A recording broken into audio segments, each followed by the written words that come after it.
Still on the Bank of Ghana losses, the Importers and Exporters Association of Ghana are backing calls for the resignation of Governor Dr. Addison, Executive Secretary of the Association, Samson Asaki Awingobe, that said the demand is essential to rescue the central bank's reputation. I think this issue should not be only left to only the minority alone to be talking about it or to be fighting about it. This issue has to do with Ghana, and every level-headed Ghanaian, rightful thinker should be worried, because if you remember 2018, 2019 thereabout, there were some collapse of financial institutions by the governor of Bank of Ghana and his board of directors.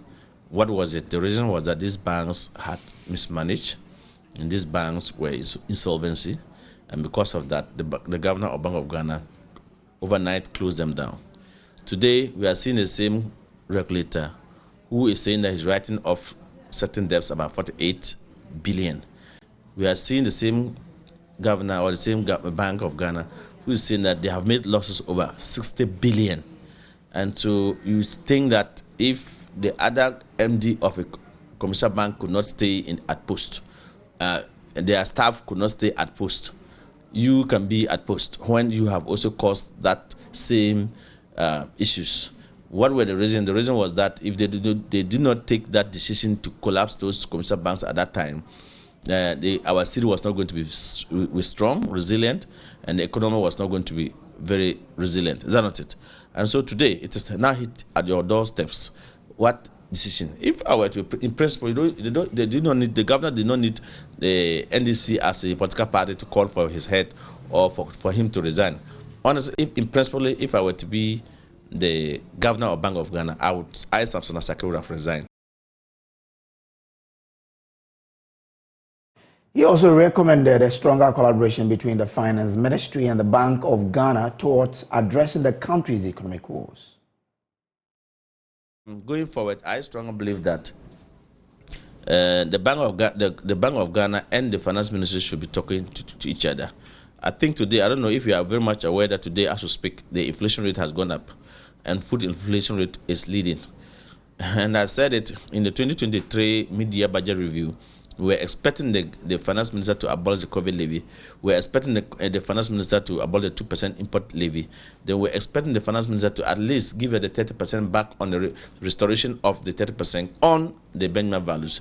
Based on that, import duty would have come down, and there would have been instability. So far as you have taken, you withdraw the total reversal of the Benjamin values, where Ghanaians used to pay about, let's say, 70,000 to clear for a container, and today that same container will be cleared at 250,000 to 300,000. Definitely, you have directly brought in inflation to us. And I remember a week ago or so, the Bank of Ghana increased their prime rate, saying that they were doing that to make sure they fight or they fought inflation. And little did they know that today inflation has gone up again. So quite clearly, I think the two institutions are not working. And when the two institutions are not in talking terms, definitely that is the suffering that they will bring to with the Ghanaian. Then when you want to ask questions, then they are smart to say, I am in charge of financial policy and fiscal policy. That's the Minister of Finance. Then the Bank of Ghana say, I'm in charge of monetary policy. But when you have your fiscal policy and monetary policy not in talking terms, definitely they leave you to inflation to struggle on your own. And that should not be the case. I strongly believe that the current finance minister and the current governor of Bank of Ghana has failed the president of Kufuor government.